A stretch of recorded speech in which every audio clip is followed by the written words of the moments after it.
Hello, Ohio. I'm Dr. Corey Waller. I've been asked to talk to you guys about pain and addiction. Currently, I work as a principal at the Health Management Associates Institute on Addiction, and I'm the editor-in-chief of the Ohsam criteria. I don't have any disclosures for anything from pharma or device. And the goals today are really to help understand really the overlap of pain and addiction and how to approach a patient who has one or both of these. And really we're going to look at it through the lens of neuroscience and how that lens of neuroscience can inform our clinical pathways of how we approach this. More specifically, I want you to really be able by the end of this to describe the basic neurobiology of pain and addiction. I want you to understand kind of the impact that opioids have on this system overall, and then really be able to implement best practices in treating pain in patients with addiction. And I feel like this quote really does encapsulate the general aspects of pain in a sense that there are a lot of pieces of pain that we can control. If I get shot in my femur, I can't necessarily just emotionally turn that off. But what I can do is modulate how I approach that pain and how I react to that. And I think this gets to that really from the purest sense. Now, pain itself is not a monolithic reality. It's not just one signal that goes to the brain, and we need to understand that. And we can do that by just kind of understanding the really common confounding variables that come into the evaluation of a person with pain, and things like early life trauma, which can set up the stage for chronification of pain and make even standard input of pain a little worse for that person as compared to someone without early life trauma. The superimposed mental illness that can live on this, whether that's major depressive disorder, anxiety disorder, or a severe mental illness such as schizoaffective disorder or schizophrenia, all of those things come together and can ultimately lead to things like social instability. And social instability can be local, meaning inside of your house or just independent, or even now with things like rioting and just basic unrest and the emotional contextual realities around us. Those can definitely impact our perception of pain and how we approach it. Familial predisposition, this is kind of the genetic and epigenetic changes that happen to our receptor beds and the signaling processes. And these are things that are kind of individual, and history can help you understand it. Not much we can do about it at this point. But I think the biggest one is the current healthcare system.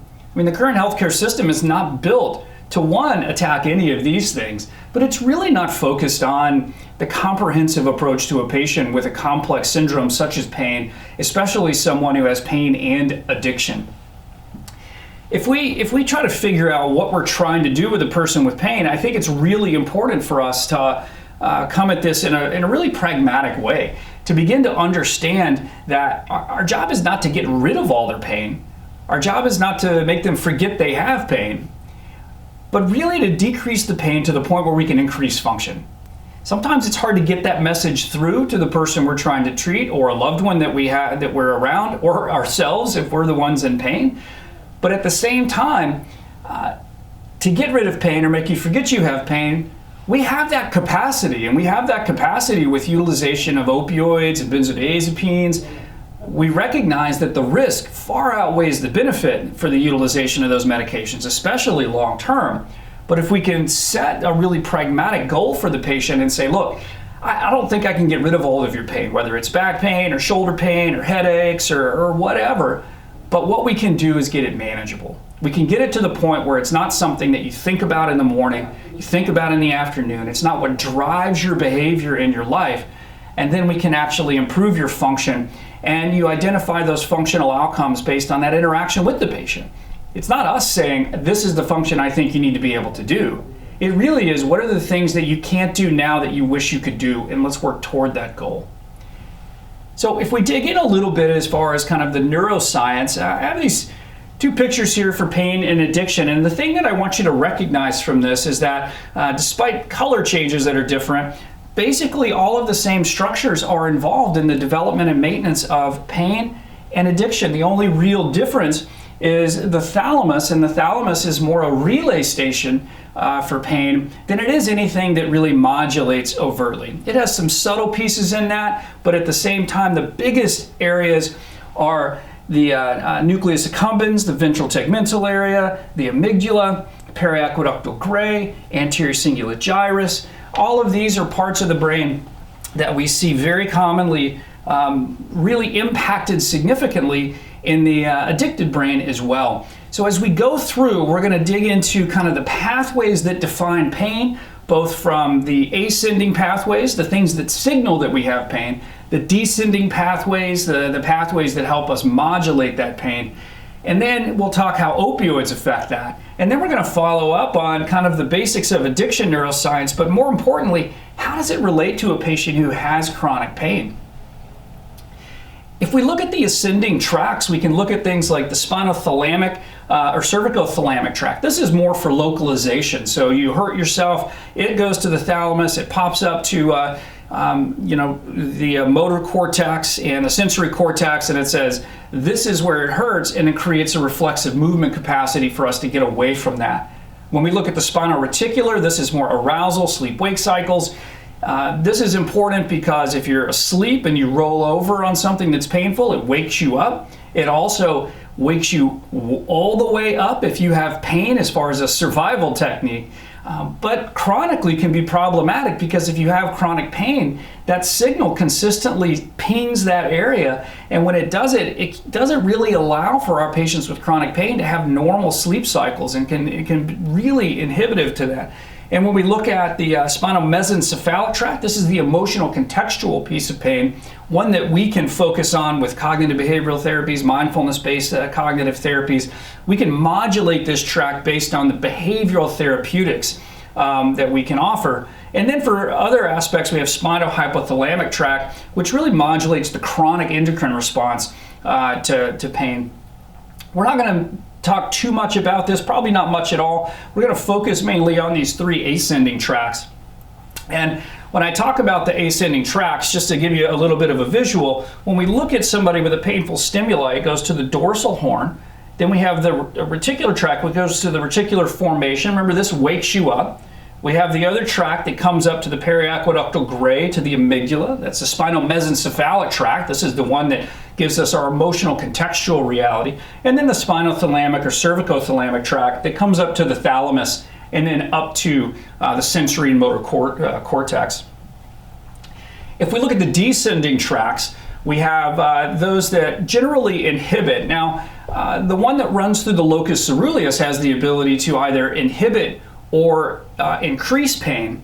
And then we also have the one that runs through the raphe magnus, which really relies on serotonin and enkephalin. And when that goes through the dorsal horn, that decreases pain, mainly with a change in the interneuron signaling intensity in lamina 3. We're not going to get that deep into it, but I think that it's important to understand conceptually how these interact.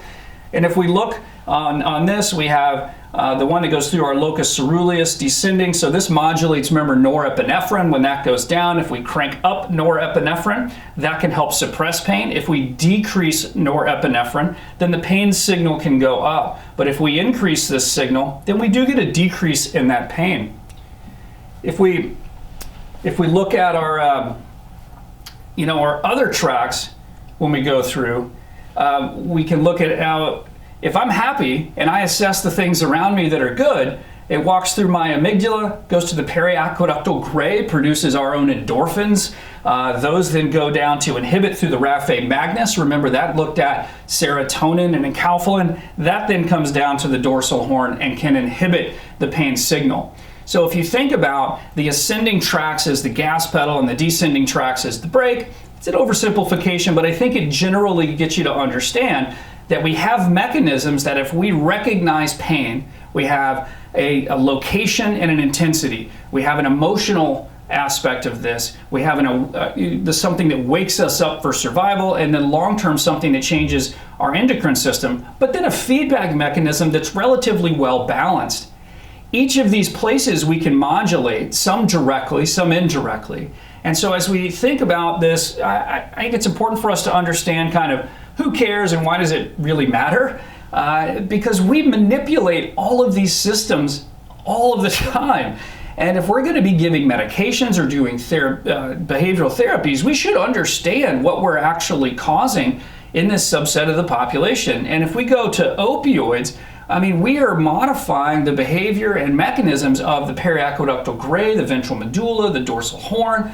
If we mess with serotonin with an SSRI or an SNRI, we're messing with the amygdala, the raphe magnus. If we change norepinephrine, and if we do that through an increase in an SNRI, then we're functionally changing how the locus ceruleus works.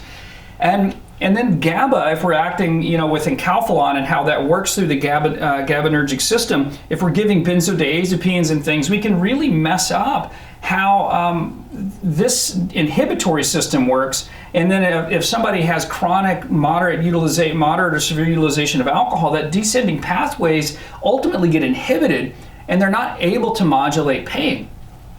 So we mess with this one. We can mess with this one through medication and behavioral therapies, this one through medication and behavioral therapies, and this one through just the way we live. And we can mess with this with the benzos, and then it's America, so we all recognize ETOH is utilized, especially during COVID, with a significant increase in use.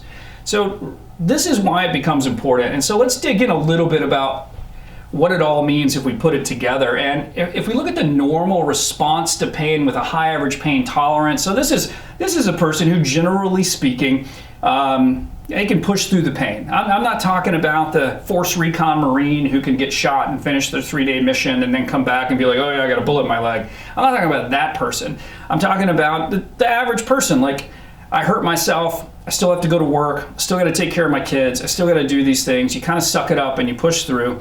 You don't panic, you don't freak out. That's the kind of the average person. So if we have this acute on chronic pain, we twist that the back, and then emotionally we assess, and if everything's all good, then we get this increase in descending inhibition. And remember, the one that goes down and runs through the amygdala to the raphe magnus, which is serotonin, really comes through that amygdalar aspect that modulates that signal of, everything's okay. It's all right, we're gonna be fine. We get that increase in inhibition, the descending, we decrease the ascending pain signal from that. So we put the brakes on, the gas can't do as much, so we've decreased that ascending. And then while we're producing our own endorphins in the dorsal horn and the periaqueductal gray, it's even modulating itself through a G protein mechanism about exactly how much pain we're gonna treat, how long we're gonna treat it, and then all of the other aspects that go with that. So what this all equals ultimately is less pain and greater function. And that's the goal. That's the natural approach to pain. If I hurt myself, but I still want to be able to do things, my endorphin system, my spinomesencephalic tract, and the descending pathways will all help and work together to get me to ultimately have exactly what our goal was, which is a decrease in pain and an increase or stability and function. So what about somebody with what we would consider a low pain tolerance, right? This is the person who, they are histrionic, they freak out, they panic when they have pain. Well, in this person, you can have the same twisting of the chronically painful back, and they emotionally assess it's not all good. They're freaking out. They're like, oh my God, my back, when this happens with my back, I'm laid up for 3 days, I'm gonna lose my job, and my kids aren't gonna be able to get to school, I don't know what I'm gonna do, and they just kind of spin up. You get this increase in the descending excitatory pathway, because remember, the one that goes through the locus ceruleus can work in both pathways. So with that excitation, we actually get an increase in pain. And so their pain is disproportionate to what it really should be, consistent with their injury. And so this is the person who you go to even get around and touch their back, and they're jumpy and they're not really able to interact. Like, it's a 12 out of 10, but you can't find anything. This is kind of this person. And with that, we get a decrease in the inhibitory pathway, which means their body, the brake system, is not working. The brakes are out. And with that, we get an increase in perceived pain. But we also get kind of this hysteria and tachypnea that comes with this that breathing. And when that happens, we actually get a change in serum pH. And what that is a backup system that allows for the periaqueductal gray to dump endorphins and then go to zone 2 and zone 3 of the dorsal horn and decrease the intensity of the pain signal. So even though they ultimately have a low pain tolerance state and they're histrionic and they kind of freak out about it, catastrophizing. There's a backup system to the normal system that if you are doing this and you're tachypnic and you're overbreathing and you change your pH, that panic-like state will normalize, and then the pain is better. It's better because we've changed the pH, we've dumped endorphins into the system, and we've changed the signaling. So what happens when we add opioids to the system? Because we've talked about the normal system and an average pain tolerance patient. We've talked about how the backup system works without us adding anything to it. So when we give opioids, we decrease the production of exogenous opioids, which mean endogenous opioids, which means that the body's not making its own endorphins at the same rate that it should because it doesn't feel like it needs it. So the body's going to ramp up the pain signal both in frequency and intensity. And that greater signal from the ascending tracts, remember the spinothalamic, spinal-reticular, spinomesencephalic tracts, equals ultimately more pain in a widened area. Allodynia is where it starts, and then hyperalgesia is where it can end up.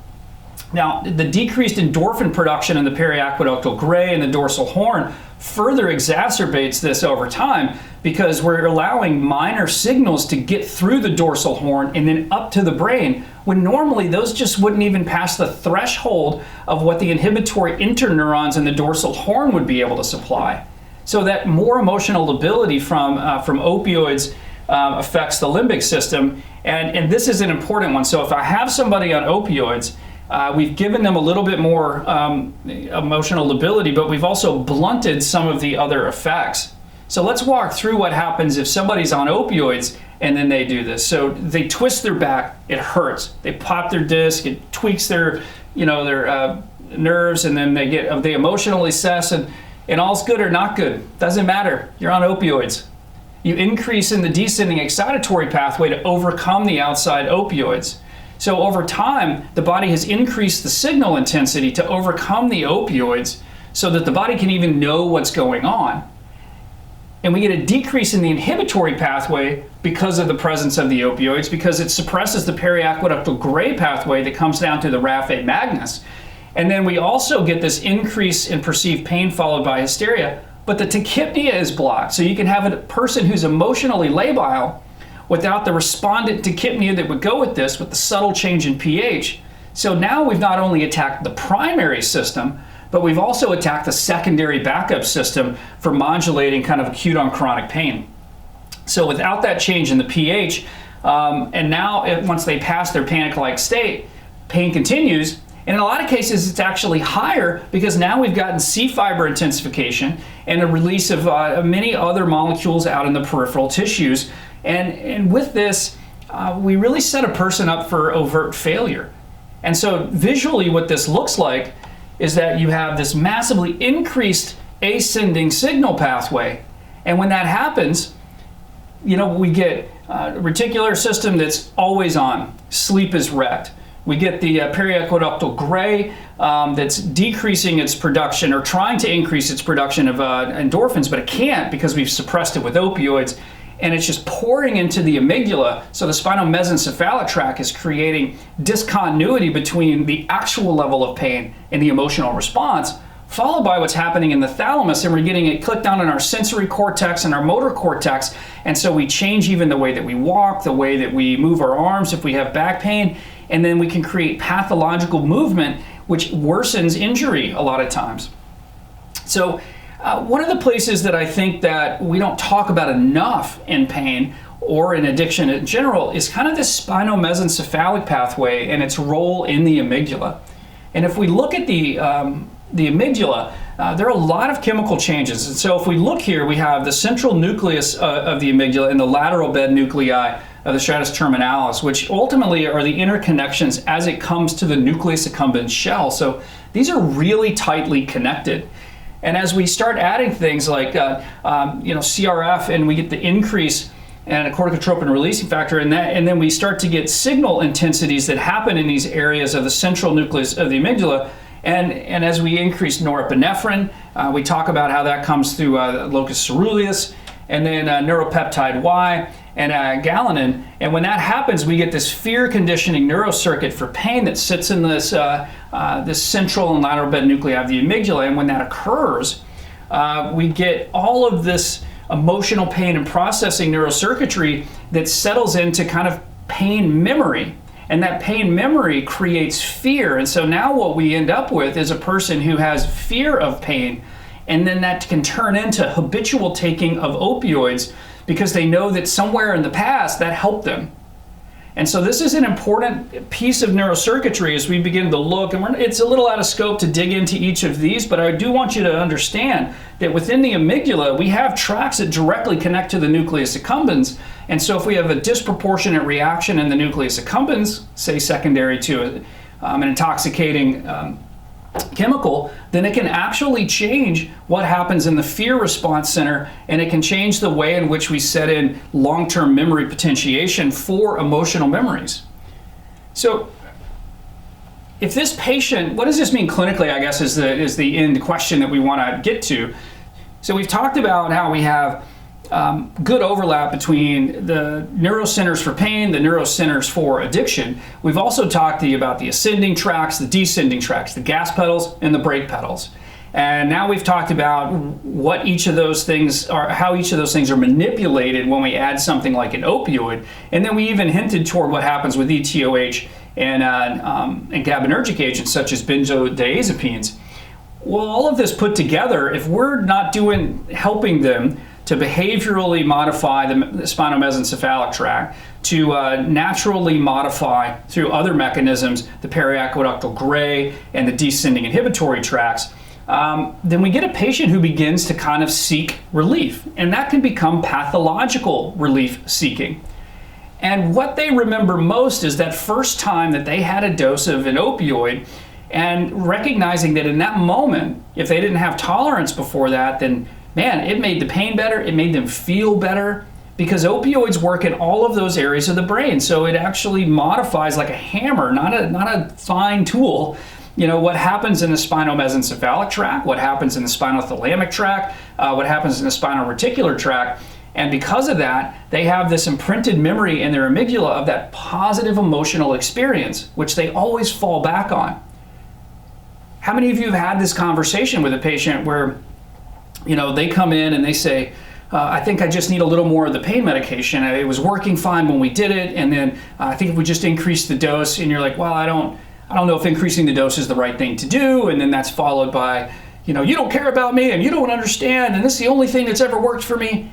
But if we look at the objective data, and what we find is every time that we've increased the dose, we got about a week of better pain, then it got worse, and then a week of better pain, and it got worse. To now we're on 120 morphine milligram equivalents, and we have a patient with uncontrolled pain. But all they can think about is that first week on pain medication, on opioids, because that's what's settled into that emotional memory, and that's the trigger in their spinal mesencephalic tract is I just need to do this so that I'm not going to be in pain. Interestingly, many of these behaviors look just like addiction. Well, if you're not going to give it to me, I'm going to go to the emergency department.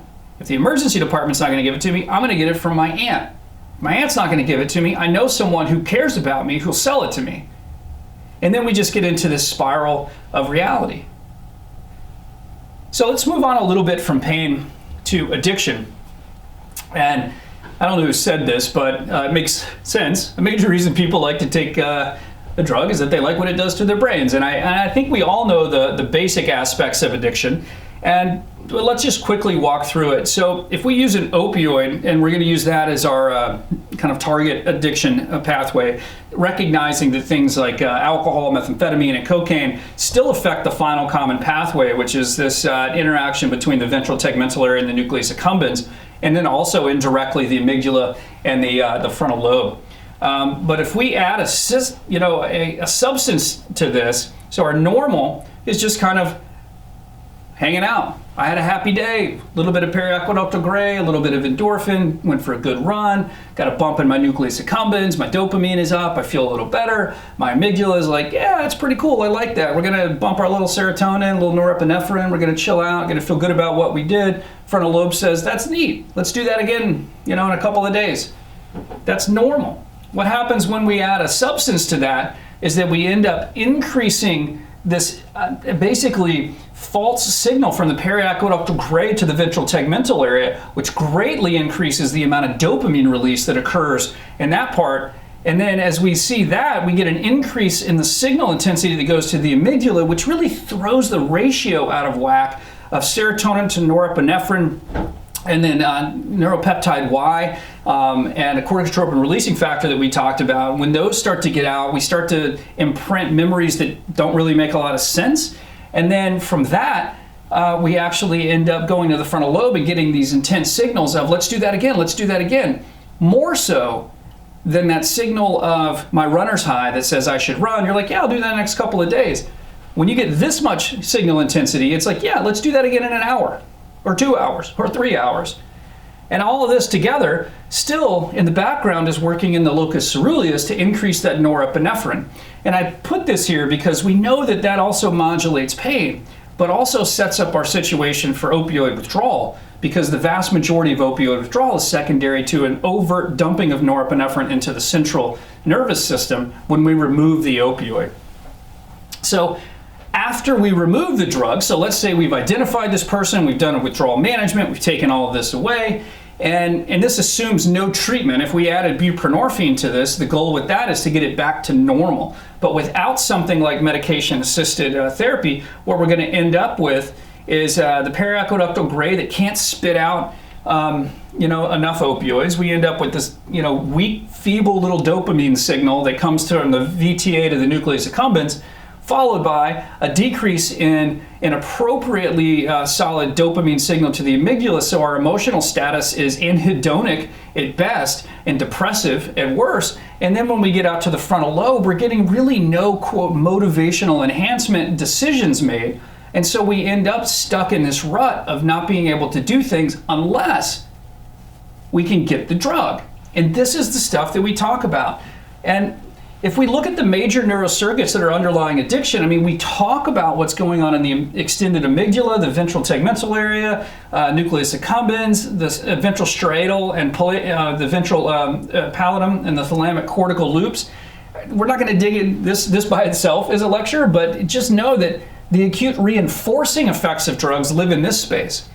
When we start to have the negative affect and withdrawal from that, when we get that locus coeruleus involved, and then we remove those increases in serotonin, increases in norepinephrine, we remove those increases in dopamine, we started to get a decreased function in the amygdala reward system, and then that increases the brain's stress neurocircuitry. This is actually where it starts to overlap on the the hypothalamic track, where we start to actually get changes in the endocrine systems that cause chronic changes in pain. The way we metabolize food, the way in which our gonadotrophins are released, and then we get down to this part of where we're talking about preoccupation, anticipation, and craving.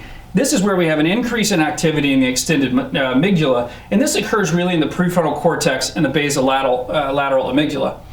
And then finally, once we've had these acute reinforcing effects of, I got an opioid, my pain is better, I got an opioid, I feel better, those are the same to a lot of people.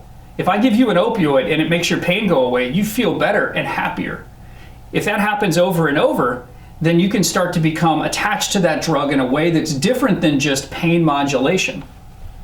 Then we get to the point of, if we don't have that drug, we get this really acute drive in the neurocircuitry in the extended amygdala that goes to that fear center, that people get so fearful of withdrawal. And it's not because opioid withdrawal sets you literally on fire, but they have gotten so fearful of this that it's pathologic fear of withdrawal which drives behavior. And then that preoccupation, anticipation, and craving is not only because they want to feel the effects of the drugs and making them feel better, but they're scared to death of the negative effect. And so each of these roll into each other to the point at which we have this transition to addiction, where we get positive, consistent reinforcement in the extended amygdala and then negative reinforcement in the stress neurocircuits. And so this is really problematic. And if we look at it from a pictorial standpoint, I want you to see here, this is someone pre-addiction, kind of normal brain, where we have a big stamp of the prefrontal cortex, right? And then and this is the anterior cingulate cortex, inferior prefrontal cortex, lateral orbitofrontal cortex, and then we have the medial orbital frontal cortex. All of these interact on a pretty regular basis with the nucleus accumbens. And so as we look here, you have this green excitatory signal and red inhibitory signal. So generally speaking, the prefrontal cortex inhibits the dopamine reward centers and gets a little bit of glutamate as it comes out so that they can communicate, but it's mostly the brakes. It's less gas, more brakes. We get the dorsal striatum of the motor cortex for the nucleus accumbens, and then we have this excitatory dual pathway for the amygdala and hippocampus, right? So you get a positive glutamate signal that goes back and forth in these, and this is kind of the normal how you should live your life in your brain. But then we get to the point where we've seen those changes in the neurocircuitry that we just talked about, and with those changes, now all of a sudden we get the prefrontal cortex, the medial orbital frontal cortex, which has an outsized role in triggering the thought process about, man, we should really think about this. This should really integrate into everything that we do, because this is kind of the frontal lobe portion that is responsible for the cue-associated craving that we see. And now we see what is our most important part of the brain, the anterior cingulate cortex, inferior prefrontal cortex, lateral orbital frontal cortex, now shrinking in what it's delivering. And we also see massive increase in glutamate, which turns on this on, which is a decrease in GABA, turning on the dorsal striatum and motor cortex, which actually gets people to go physically do things. And then the amygdala here, and then the hippocampus with a feedback of really increased excitatory signals. So we can see the biggest things that I want you to see is we go from the reward center having a role, but not a role that is outsized, and the prefrontal cortex actually having its appropriate role. So this is basically id and ego. So if we start to think about, we would like this to be in the background but not running the show, but then we go to it running the show, this is a problem. So now what we have is reward running the whole pathway of behavior as compared to the prefrontal cortex, which is taking input from a lot of other parts of the brain. And if we go back to our picture here, and we start to think about, well, this begins to make sense. So if we all of a sudden have all of these areas in fear conditioning and neurocircuitry, the emotional pain and processing neurocircuitry is in the exact same location as we have the fear enhanced and reactive parts of the brain for addiction that drives craving, drives the emotional contextual issues with this, and is stimulated, overtly with glutamate once we go from this other pathway. And so if we go back to look at this, and we go to the nucleus accumbens, and we go to the amygdala, all of a sudden we now have the amygdala with an outsized role along with the nucleus accumbens and just the medial orbital frontal cortex. So we have craving, reward, and fear running the show. So as we look at why this is important, when we go through each of these pieces, we have to recognize that both of these systems, while complicated, are understandable, and that the greatest overlap seems to be in the extended amygdala. And in that place, pain sets up a fear mechanism and a memory mechanism that allows people to think back to, when I used this substance, my pain was better, or I did this activity and my pain was better, or fear that they're going to have that pain because they recorded how bad it was when that pain was its worst. And then we have the exact same thing that finds out from substances. So if we're using an opioid or any other, alcohol, marijuana, methamphetamine, those are things that create that fear loop in the same part of the amygdala that creates drug seeking. It creates reward seeking. And if somebody has pain in their brain, they've settled it out as relief seeking as compared to reward seeking. But if you have somebody who's in chronic pain and you ask them the question, do you feel like when your pain is less, does that feel rewarding? They're going to say yes. And so because of that, we begin to have a lot of these overlapping behaviors that we've talked about. Seeking of new prescriptions, going to different places, going to different doctors, having different interactions, you feeling like you're being manipulated by how they're interacting. And ultimately, this wreaks havoc on the body's natural systems. And if we don't recognize that the overlap between pain and addiction sometimes is not an overlap, it's the same, then we're really missing the boat on this. Because there are times in which if somebody has chronic pain and they have addictive behaviors, we have to treat the addictive behaviors like addiction. Because the neuroscience says it's probably the same mechanism of action.